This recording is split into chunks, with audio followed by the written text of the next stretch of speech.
Friends, എല്ലാവർക്കും നമസ്കാരം. നമ്മുടെ ഇഷ്ടപരമ്പരയുടെ വരാൻ പോകുന്ന ആഴ്ചയിലെ വിശേഷങ്ങളിലേക്ക് ഏവർക്കും സ്വാഗതം. ഇന്ന് എല്ലാവർക്കും നല്ലൊരു ദിവസമാകട്ടെ എന്ന് ആശംസിച്ചുകൊണ്ട് തന്നെ വിശേഷങ്ങളിലേക്ക് കടക്കാട്ടോ. അങ്ങനെ കാവേരി തൻ്റെ ജോലി പോയ കാര്യമൊന്നും വീട്ടിൽ ആരോടും പറയുന്നില്ല. തൻ്റെ ഹോം സ്റ്റേ ഇന്നൊന്ന് വിപുലീകരിച്ച് മുന്നോട്ട് പോകാമെന്ന് തന്നെ കാവേരി തീരുമാനിക്കുകയാണ്. ആ രാജേശ്വരി മേഡം അവരുടെ അഹങ്കാരം തീർത്തു കൊടുക്കണം. ഒരു തെറ്റും ചെയ്യാതെയല്ലേ എന്നെ ഇത്രയും വലിയൊരു തെറ്റുകാരിയാക്കി അവിടുന്ന് അടിച്ചിറക്കിയത്. ഒരു വർഷത്തിനുള്ളിൽ ഞാൻ അവരിലും വലിയ റിസോർട്ട് തുടങ്ങി അവരെ കാണിക്കും എന്നൊക്കെ മനസ്സിലിങ്ങനെ ചിന്തിക്കുകയാണ് കേട്ടോ.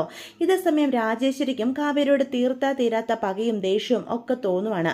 തന്നെ ചതിച്ചുകൊണ്ടാണ് കാവേരി ഹോം സ്റ്റേ തുടങ്ങിയതെന്ന് തന്നെയാണ് രാജേശ്വരി വിശ്വസിക്കുന്നത്. അതുകൊണ്ട് തന്നെ അവളെ ഏത് രീതിയിലും നിലംപരിശാക്കണമെന്ന് അവരും തീരുമാനിക്കുക.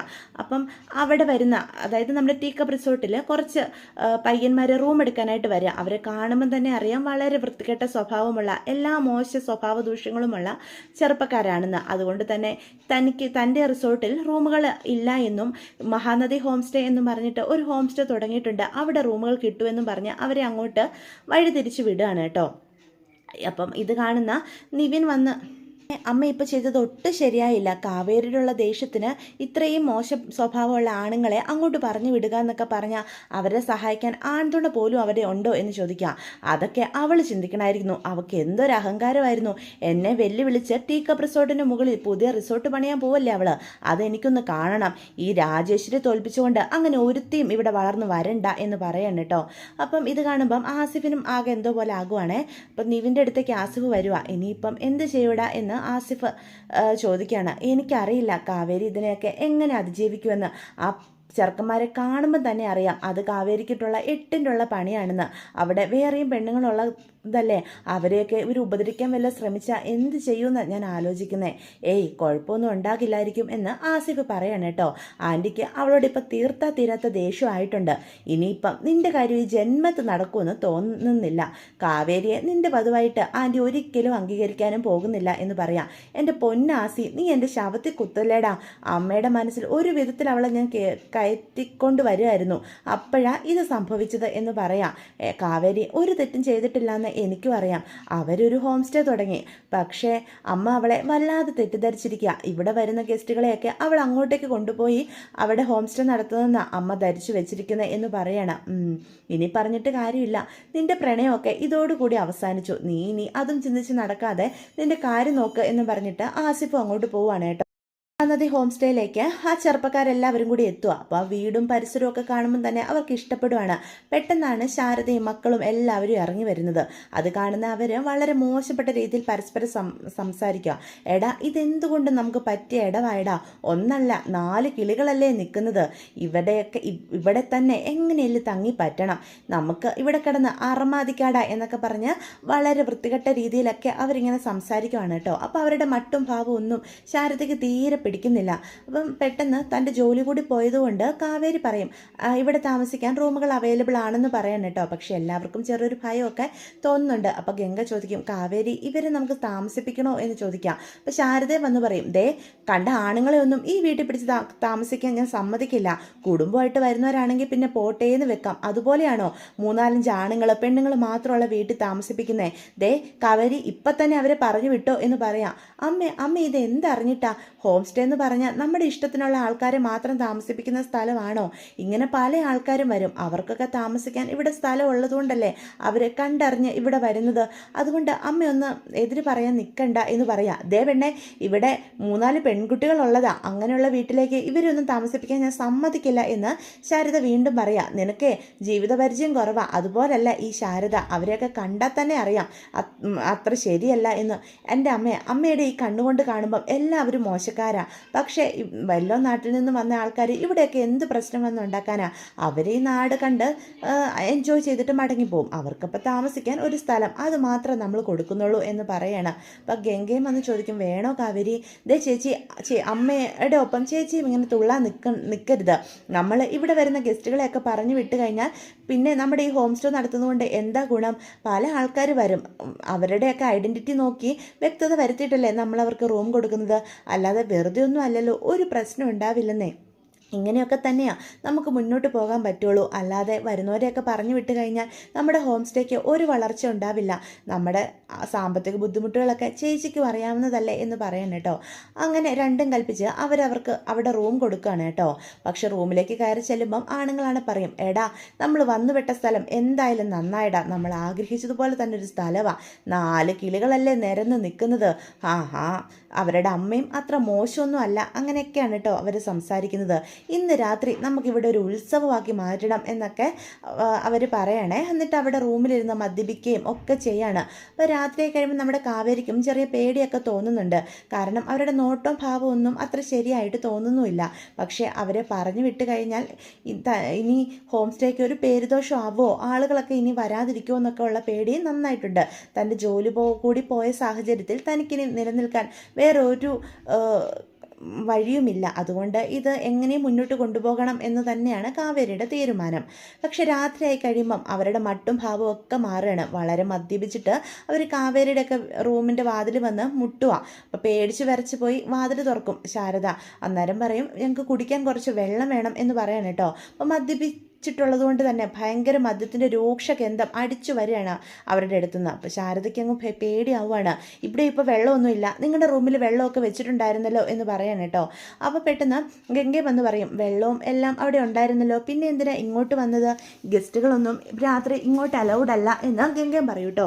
ഇത് കേൾക്കുമ്പോഴത്തേക്കും അവർക്ക് ദേഷ്യം വരാം. അതെന്താ, ഇവിടെ ഹോം സ്റ്റേ നടത്തുമ്പോൾ ഗസ്റ്റുകൾക്കുള്ള എല്ലാ സഹായങ്ങളും ചെയ്ത് കൊടുക്കേണ്ട ഉത്തരവാദിത്തം നിങ്ങൾക്കില്ലേ, ഞങ്ങൾക്ക് വെള്ളം ആവശ്യമുണ്ട്, ഞങ്ങളെ സന്തോഷിപ്പിക്കേണ്ട ഉത്തരവാദിത്തം നിങ്ങൾക്കാണല്ലോ, എത്രയും വേഗം വെള്ളം കൊണ്ട് ഞങ്ങളുടെ റൂമിലോട്ട് വാ എന്ന് പറയണം കേട്ടോ. അപ്പോൾ എന്ത് ചെയ്യണമെന്നറിയാതെ അവർ നിൽക്കുകയാണ്.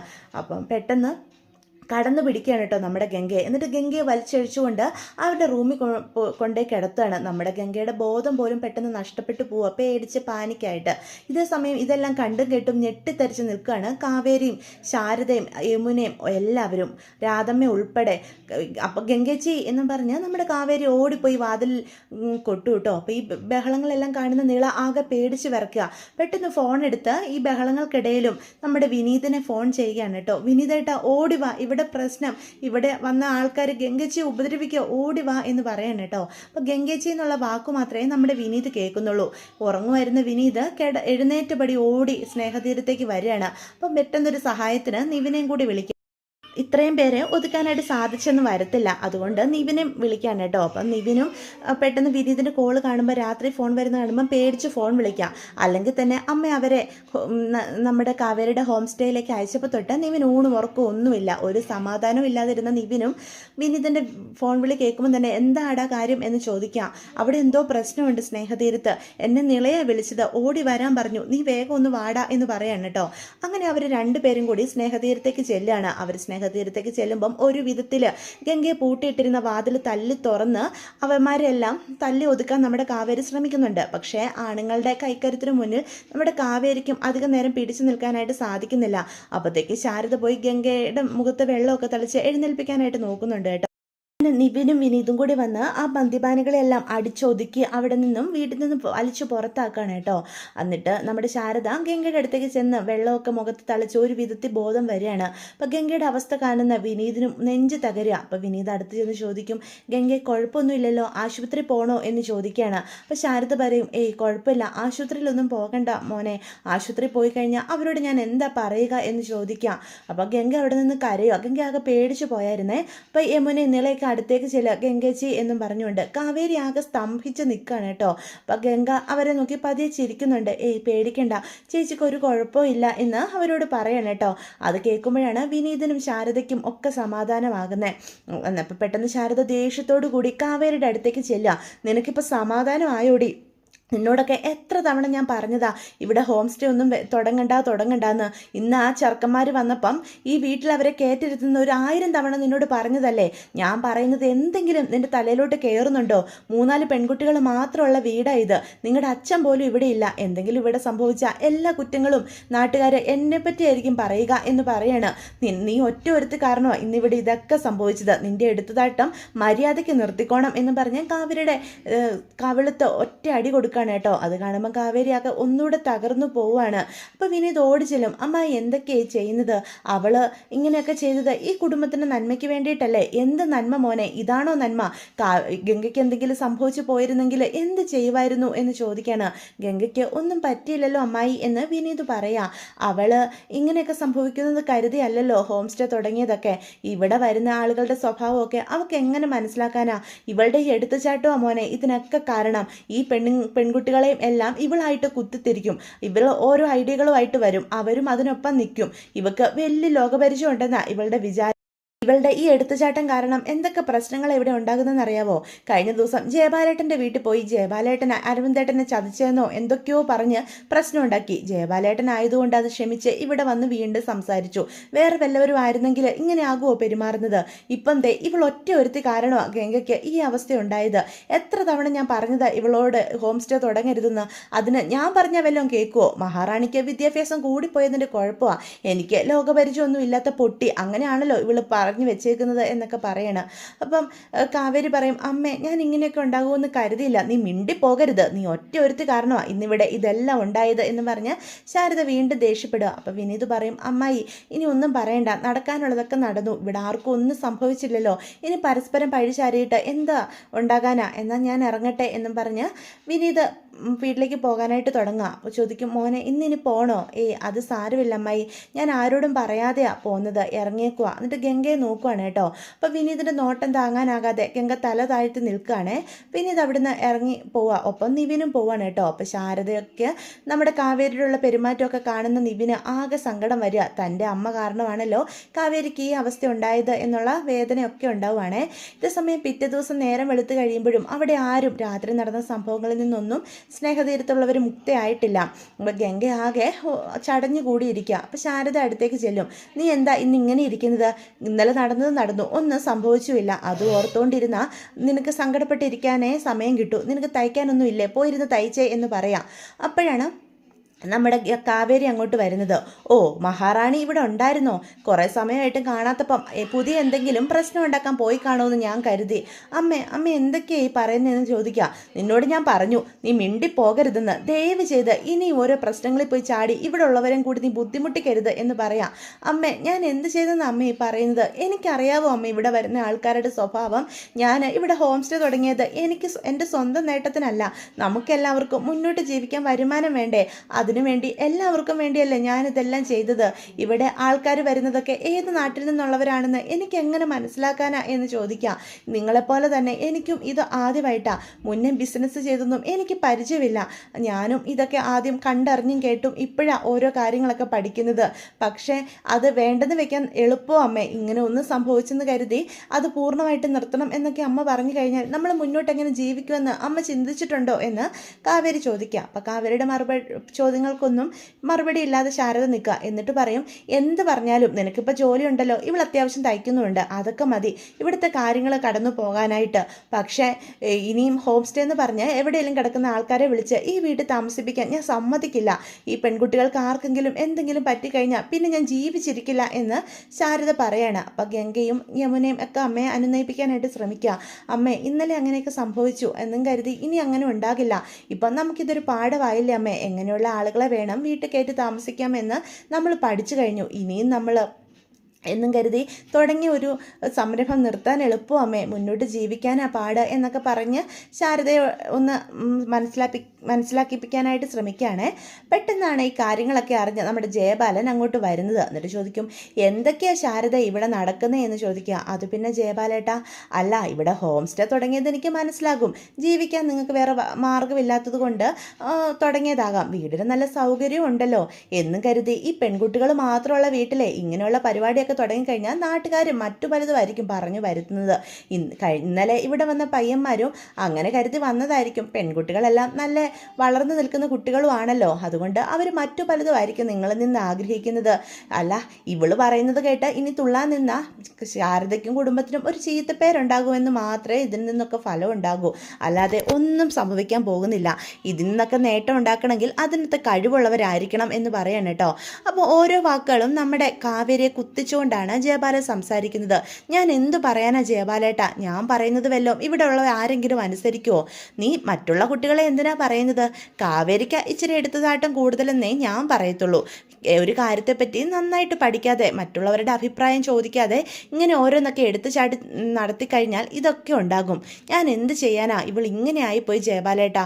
ജയബാലേട്ടനോടും അതും ഇതും ഒക്കെ വന്നു പറഞ്ഞു. ഇപ്പം ഇവള് കാരണം ഇവിടെ അടുത്ത പ്രശ്നം. ഇവൾ ഇങ്ങനെ ആയിപ്പോയി, എനിക്ക് എന്ത് ചെയ്യാനൊക്കും എന്ന് ശാരദയും നമ്മുടെ കാവേരിയെ കുറ്റപ്പെടുത്തിക്കൊണ്ട് സംസാരിക്കുകയാണ് കേട്ടോ. അപ്പം ജയബാലനോടൊപ്പം ചേർന്ന് ശാരദയുടെ സംസാരം കേൾക്കുമ്പോൾ നമ്മുടെ കാവേരിക്ക് നെഞ്ചു നിറഞ്ഞ വേദന തോന്നുവാണ്. അപ്പോൾ കാവേരി ഒന്നും പറയാതെ അവിടെ നിന്ന് അങ്ങോട്ട് ഇറങ്ങിപ്പോവാണ്. കണ്ടോ അവൾ ചെയ്തത്? ധിക്കാരം മാത്രമേ അവൾ ചെയ്യുള്ളൂ. അപ്പം ജയബാലൻ കാവേരിയുടെ ഈ ഒറ്റപ്പെടുത്തുള്ള സംസാരമൊക്കെ ഒരുപാട് അങ്ങ് ഇഷ്ടപ്പെടുവാണേ.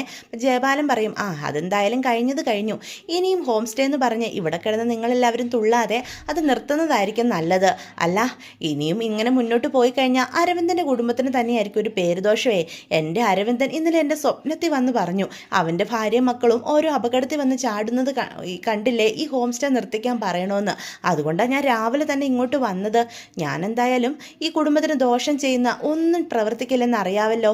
ഇപ്പം തന്നെ ഗംഗയുടെ കല്യാണാലോചനയായിട്ട് നമ്മൾ മുന്നോട്ട് പോയിക്കൊണ്ടിരിക്കുക. ഈ കാര്യങ്ങളൊക്കെ അറിഞ്ഞാൽ ഇനിയിപ്പം ആ ചെറുക്കൻ്റെ വീട്ടുകാർ കല്യാണം വേണ്ടെന്ന് വെക്കാനും ഇതൊരു കാരണമാകും.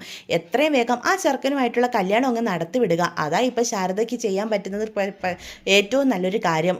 ഇവിടെ ഗ്രഹനാഥനായിട്ട് ഒരു പയ്യൻ വന്നാൽ തന്നെ ഈ കാവേരിയുടെ ഈ സ്വഭാവമൊക്കെ അവൻ മാറ്റിക്കോളും. അവൻ്റെ നിയന്ത്രണത്തിലാകും. ഇവിടെ ആണുങ്ങൾ തുണയില്ലാത്തതാണ് ഇപ്പോഴത്തെ പ്രശ്നം. ആരും ഒന്നും ചോദിക്കാനും പറയാനും ഇല്ലല്ലോ. ശാരദയെ അവക്കൊട്ട് പേടിയില്ല. അതുകൊണ്ട് എത്രയും വേഗം ഞാൻ കൊണ്ടുവന്ന ആ പയ്യനുമായിട്ടുള്ള കല്യാണം അങ്ങ് നടത്തിക്കൊള്ളുക എന്ന് ജയബാലൻ പറയാണ് കേട്ടോ. അപ്പം ശാരദയ്ക്ക് മറുപടി ഇല്ലാതെ നിൽക്കുക. ഈ സംസാരമൊക്കെ കേൾക്കുമ്പം യമുനയ്ക്ക് നല്ല ദേഷ്യം വരുന്നുണ്ട്. പക്ഷേ യമുനെ ഒന്നും മിണ്ടില്ല കേട്ടോ. എന്നിട്ട് ജയബാലൻ താൻ ഉദ്ദേശിച്ച കാര്യം നടന്ന സന്തോഷത്തിൽ അവിടെ നിന്ന് അങ്ങോട്ട് ഇറങ്ങിപ്പോവാണേ. ഇതേ സമയം കാവേരി ആകെ സങ്കടപ്പെട്ട് ഒരു ഒറ്റപ്പെട്ട സ്ഥലത്ത് പോയി ഇരിക്കുക. അപ്പോൾ ആ വഴി നമ്മുടെ നിവിൻ വരിക. അപ്പം നിവിൻ അടുത്ത് ചെന്ന് ചോദിക്കും, കാവേരി എന്താ ഇവിടെ ഇരിക്കുന്നേ എന്ന്. ഇന്നലെ നടന്ന സംഭവങ്ങൾ ഇതുവരെ മനസ്സിൽ നിന്ന് കളഞ്ഞില്ലേ? അതുകൊണ്ടല്ല നിവിനെ, എന്നെ തളർത്താനായിട്ട് എല്ലാവരും ഒരുമിച്ച് ചേർന്ന് നിൽക്കുക. എൻ്റെ അമ്മയ്ക്ക് പോലും എന്നെ മനസ്സിലാകുന്നില്ല. ഞാൻ ഹോം സ്റ്റേ തുടങ്ങിയത് എൻ്റെ നേട്ടത്തിന് വേണ്ടിയല്ലല്ലോ, എല്ലാവർക്കും വേണ്ടിയല്ലേ. ഇപ്പം കുറ്റം മുഴുവനും എൻ്റെ തലയിൽ. ഇന്ന് ആ ജയബാലൻ അയാൾ വീട് വന്ന് കൂടുതൽ പ്രശ്നങ്ങളുണ്ടാക്കി, എന്നെ കുറ്റപ്പെടുത്തി. അയാളുടെ ഒപ്പം ചേർന്ന് നിന്ന് അമ്മയും സംസാരിച്ചു. എൻ്റെ അച്ഛനുണ്ടായിരുന്നെങ്കിൽ എനിക്ക് ഈ അവസ്ഥ ഒരിക്കലും വരില്ലായിരുന്നു എന്ന് കാവേരി പറയാണ് കേട്ടോ. അയാൾ ആരാ? ആവശ്യമില്ലാതെ എൻ്റെ കുടുംബകാര്യങ്ങളിൽ അയാൾ എന്തിനാ ഇടപെടുന്നത് എന്ന് ചോദിക്കാം. അപ്പം നിവിൻ പറയും, അത് നേരാ, ജയപാലങ്കിളിന് നിങ്ങളുടെ കുടുംബകാര്യത്തിൽ ഇങ്ങനെ ഇടപെടേണ്ട ഒരാവശ്യമില്ല. സ്വന്തം അമ്മാവനായിട്ട് പോലും നിവിൻ്റെ കുടുംബകാര്യത്തിൽ അയാൾ ഇതുപോലെ ഇടപെടുന്നുണ്ടോ? ഇല്ലല്ലോ. പക്ഷേ ഞങ്ങളുടെ കുടുംബത്തിൽ ആവശ്യത്തിനും അനാവശ്യത്തിനും ഒക്കെ അയാൾ ഇടപെടുക. ഇപ്പം തന്നെ ഗംഗച്ചിക്ക് ഒരു കല്യാണാലോചന കൊണ്ടുവന്നിരിക്കുന്നു. ഗംഗച്ചിയെക്കാളും ഒരുപാട് പ്രായമുള്ള ഒരു കിളവനുമായിട്ടുള്ള ആലോചന കൊണ്ടുവന്നേക്കുന്നത്. അമ്മ അയാളെ കണ്ണുമടച്ച് വിശ്വസിച്ചു. അമ്മയ്ക്ക് എങ്ങനെയാ ജയപാലേട്ടനോട് വേണ്ടെന്ന് പറയുന്നതെന്നുള്ള സങ്കടമാണ്. അതുമല്ല, ആ ആലോചന നടന്നു കഴിഞ്ഞാൽ ഞങ്ങളെല്ലാവരും ഗംഗേച്ചിയോടൊപ്പം രക്ഷപ്പെടും അത്രേ. അങ്ങനെ അതും ഇതും ഒക്കെ പറഞ്ഞ് അയാൾ അമ്മയെ കൊണ്ട് വിശ്വസിപ്പിച്ചിരിക്കുക. അതുകൊണ്ട് അമ്മ ഗംഗേച്ചിയോട് ആ കല്യാണം കഴിക്കണമെന്ന് നിർബന്ധിക്കുക എന്നൊക്കെ പറഞ്ഞ് നമ്മുടെ കാവേരി സങ്കടങ്ങളൊക്കെ നിവിനോട് പറയണം കേട്ടോ. അപ്പം നിവിനും ഇതെല്ലാം കേട്ട് കാവേരിയെ ആശ്വസിപ്പിക്കുന്നുണ്ട്. ഒറ്റപ്പെട്ടു പോയ കാവേരിക്ക് ഒരു താങ്ങാവാൻ പലപ്പോഴും നിവിന് സാധിക്കുന്നുണ്ട്. അതുകൊണ്ട് തന്നെ നിവിനിലേക്ക് കാവേരിയുടെ മനസ്സ് പയ്യെ പയ്യെ ചാഞ്ഞു വരുന്നതും നമുക്ക് വരും എപ്പിസോഡുകളിലൊക്കെ കാണാനായിട്ട് സാധിക്കും കേട്ടോ. അപ്പം എങ്കിലും കാവേരി ആണെങ്കിൽ താൻ തുടങ്ങിയ ഒരു സംരംഭത്തിൽ നിന്നും പുറകിലേക്ക് വരാനായിട്ട് തീരുമാനിച്ചിട്ടില്ല. എന്തായാലും താൻ മുന്നോട്ട് തന്നെ പോകണം. ഈ ഹോം സ്റ്റേ അങ്ങനെയൊന്നും അവസാനിപ്പിക്കരുത്. ഇനി വരുന്ന ഗസ്റ്റുകളെ പറ്റി നന്നായിട്ട് പഠിച്ച് ശ്രദ്ധിച്ച് മാത്രമേ വീട്ടിൽ താമസിപ്പിക്കുകയുള്ളൂ എന്നൊരു തീരുമാനം എടുക്കുകയാണ്. അതുകൊണ്ട് തന്നെ തൻ്റെ ഹോം സ്റ്റേ ഒന്നും കൂടി വിപുലീകരിക്കാനായിട്ട് നോട്ടീസൊക്കെ അടിച്ച് എല്ലാവരിലേക്കും അത് എത്തിക്കാനായിട്ടൊക്കെ ശ്രമിക്കുന്നുണ്ട് കേട്ടോ. പക്ഷേ ഇതൊക്കെ അറിയുന്ന ജയപാലന് കാവേരിയോട് തീർത്തും പുച്ഛം മാത്രമാണ് തോന്നുന്നത്. കാവേരിയുടെ അടുത്ത് പോയി കൂടുതൽ വേദനിപ്പിക്കുന്ന രീതിയിൽ സംസാരിക്കുകയൊക്കെ ചെയ്യുന്നുണ്ട്. നീയൊക്കെ എന്ത് ചെയ്തിട്ടും ഒരു കാര്യമില്ല എന്ന് പറയാം. അത് കേൾക്കുമ്പം നമ്മുടെ കാവേരി പറയും, നിങ്ങളെ എൻ്റെ അമ്മയെ പറഞ്ഞ് പാട്ടിലാക്കിപ്പിക്കാം. ആ രീതി പറഞ്ഞുകൊണ്ട് എൻ്റെ അടുത്തേക്ക് വരരുത്. നിങ്ങളുടെ യഥാർത്ഥ സ്വഭാവം എന്താണെന്നൊക്കെ എനിക്ക് നന്നായിട്ട് അറിയാം. എൻ്റെ പാവം അച്ഛനെ പറ്റിച്ച നിങ്ങൾ ജീവിച്ചത് മുഴുവനും എന്നും അറിയാം. നീ അറിഞ്ഞതൊക്കെ സത്യം തന്നെയാണ്. പക്ഷേ നിൻ്റെ അമ്മ ശാരദ പോലും ഞാൻ പറയുന്നതനുസരിച്ചേ മുന്നോട്ട് നീങ്ങത്തുള്ളൂ. ഇനിയിപ്പം എൻ്റെ ആള് നിൻ്റെ ഗംഗേച്ചി കല്യാണം കഴിച്ചു കഴിഞ്ഞാൽ പിന്നെ നിൻ്റെ കുടുംബം പൂർണ്ണമായിട്ടും എൻ്റെ നിയന്ത്രണത്തിലാകും. നീ ഉൾപ്പെടെ നിനക്ക് എന്താ ചെയ്യാൻ പറ്റുന്നതെന്ന് നീ ഒന്ന് ചെയ്ത് കാണിക്കുക എന്ന് ജയപാലന് നമ്മുടെ കാവേരിയെ വെല്ലുവിളിക്കുകയാണ് കേട്ടോ. അപ്പോൾ കാവേരിക്ക് നല്ല ദേഷ്യം വരിക. നിങ്ങൾ ആഗ്രഹിച്ച ഒരു കാര്യങ്ങളും നടക്കാൻ പോകുന്നില്ല എന്ന് കാവേരിയും തീർച്ചു പറഞ്ഞിട്ട് അവിടെ നിന്ന് അങ്ങോട്ട് പോവുകയാണേ. ഇതേ സമയം ഗംഗയ്ക്ക് വേറെ കല്യാണം ആലോചിച്ച കാര്യമൊക്കെ സുജാതയെ അറിയുന്നുണ്ട്. അപ്പോൾ സുജാത ഇക്കാര്യങ്ങളൊക്കെ ഒന്ന് വന്ന് ചോദിക്കാനായിട്ട് ശാരദയെ തേടി വീട്ടിലേക്ക് വരികയാണ്. അപ്പോൾ ഗംഗയെ കാണുമ്പോൾ പറയും, ഓ മഹാറാണിക്ക് ഇപ്പോൾ പുതിയ കല്യാണാലോചനയൊക്കെ വന്നു അല്ലേ എന്ന് ചോദിക്കാം. അപ്പോൾ രാധം പറയും, നിൻ്റെ അടുത്ത് ഞാൻ വന്ന് ഗംഗയ്ക്ക് വേണ്ടി സംസാരിച്ചതല്ലേ, അപ്പം നിനക്ക് എന്തായിരുന്നു? ഞാനെന്താമ്മേ പറഞ്ഞത്? ഞാൻ നാട്ടുനടപ്പ് പറഞ്ഞു. നാട്ടുനടപ്പ് അനുസരിച്ച് കിട്ടാനുള്ളതൊക്കെ കിട്ടണം എന്നല്ലേ ഞാൻ പറഞ്ഞുള്ളൂ. പിന്നെന്താ, ഇവളും ഇവളുടെ അമ്മയും എൻ്റെ അടുത്ത് വന്ന് ക്ഷമ യാചിക്കണം. ഈ രണ്ട് കാര്യങ്ങൾ ഇവർക്ക് ചെയ്യാൻ സാധിച്ചില്ലല്ലോ.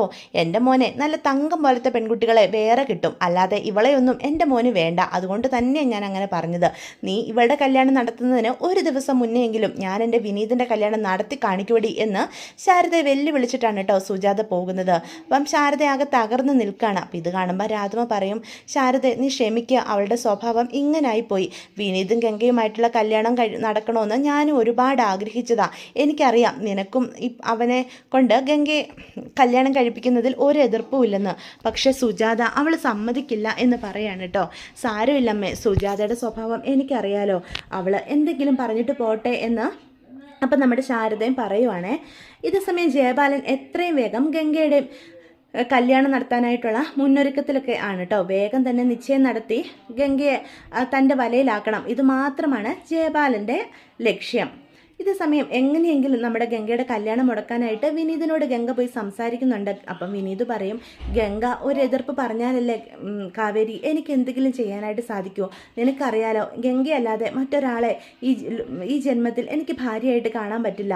നിൻ്റെ ഗംഗേച്ചിക്ക് എന്നോട് എത്രമാത്രം സ്നേഹമുണ്ടെന്നൊന്നും എനിക്കറിയില്ല. പക്ഷേ ഗംഗ എൻ്റെ ഈ മനസ്സ് നിറയെ എന്ന് പറയാണ്.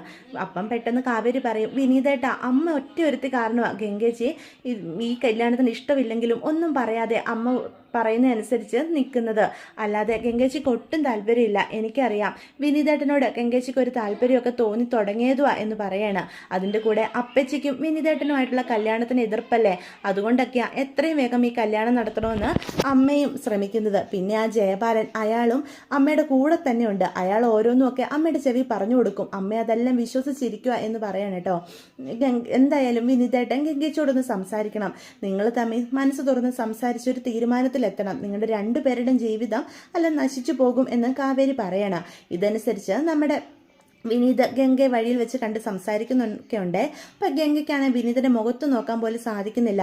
ഗംഗയുടെ മനസ്സറിവോടെയാണോ അമ്മായി ഈ കല്യാണം മുന്നോട്ട് കൊണ്ടുപോകുന്നത് എന്ന് ചോദിക്കുമ്പം ഗംഗ പറയും, എനിക്കിപ്പം ആഗ്രഹങ്ങളോ സ്വപ്നങ്ങളോ ഒന്നുമില്ല വിനീതേട്ടാ. ഞാൻ ആഗ്രഹിക്കുന്ന പോലെ ഒന്നും നടക്കത്തില്ലെന്ന് എനിക്കറിയാൻ ചെയ്യാം. അമ്മയ്ക്ക് ഞങ്ങളെ ഓർത്ത് ഒരുപാട് ആദ്യമുണ്ട്. അമ്മയ്ക്ക് ഒരു കഴിവുമില്ലെന്നാണ് അമ്മ പറയുന്നത്. എന്നെ അത്യാവശ്യം ആസ്തിയുള്ളൊരു വീട്ടിൽ കല്യാണം കഴിച്ചു വിട്ടാൽ കാവേരിയുടെയും എമിനയുടെയും നിളയുടെയൊക്കെ കാര്യം അവർ നോക്കുന്ന അമ്മ കരുതുന്നത്. അത് ശരിയോ തെറ്റോ എന്നൊന്നും എനിക്കറിയില്ല. അമ്മയുടെ സന്തോഷം മാത്രമേ ഞാനിപ്പം നോക്കുന്നുള്ളൂ. ഞാൻ കാരണം അമ്മ കരയാൻ പാടില്ല എന്നും പറഞ്ഞിട്ട് ഗംഗ അവിടെ നിന്ന് പോവാണ്. ഗംഗയുടെ തീരുമാനം കേൾക്കുമ്പോൾ നമ്മുടെ വിനീതിനുള്ള അവസാന പ്രതീക്ഷയും അവസാനിക്കുകയാണ് കേട്ടോ. അങ്ങനെ നമ്മുടെ കാവേരി എന്തൊക്കെ ചെയ്തിട്ടും ശാരദ തൻ്റെ തീരുമാനത്തിൽ നിന്നും മാറുന്നില്ല. ഗംഗയും അമ്മ എന്തെങ്കിലും ചെയ്യട്ടെ, അതനുസരിച്ച് താൻ മുന്നോട്ട് പോകാം എന്നുള്ള രീതിയിൽ ഒഴുക്കിനൊത്ത് സഞ്ചരിക്കുന്ന ഒരു അവസ്ഥയിലേക്ക് എത്തിച്ചേരുകയാണ്, ഒരു പ്രതീക്ഷകളുമില്ലാതെ. അങ്ങനെ ഗംഗയുടെയും ആ ചെറുക്കൻ്റെയും വിവാഹ നിശ്ചയം നടക്കുന്ന ദിവസം വരും കേട്ടോ. പക്ഷേ ആ കല്യാണത്തിന് ചെറുക്കനെ പറ്റിയുള്ളൊരു സത്യം നമ്മുടെ ശാരദ മനസ്സിലാക്കുകയാണ്. ചെറുക്കൻ്റേത് രണ്ടാം കെട്ടാണെന്നും ആദ്യ വിവാഹത്തിൽ ഒരു കുട്ടി ഉണ്ടെന്നുമുള്ള അറിവ് ശാരദയെ അടിമുടി തകർത്ത് കളയുകയാണ്. ഇതൊക്കെ ഈ വരും എപ്പിസോഡുകളിൽ നമുക്ക് കാണാനായിട്ട് സാധിക്കും. അങ്ങനെ ജയപാലൻ്റെ യഥാർത്ഥ മുഖം ശാരദയ്ക്ക് മുന്നിൽ വെളിവാവുകയും ചെയ്യും. ഇതൊക്കെയാണ് ഈ ആഴ്ചത്തെ വിശേഷങ്ങൾ. വീഡിയോ ഇഷ്ടപ്പെട്ടുവെങ്കിൽ ചാനൽ സബ്സ്ക്രൈബ് ചെയ്യാൻ മറക്കരുത്, ലൈക്ക് ചെയ്യാനും മറക്കരുത്. നിങ്ങളുടെ അഭിപ്രായങ്ങൾ കമൻസ് വഴി എന്നെ അറിയിക്കാനും മറക്കരുത്. എല്ലാവർക്കും ഗുഡ് ബൈ.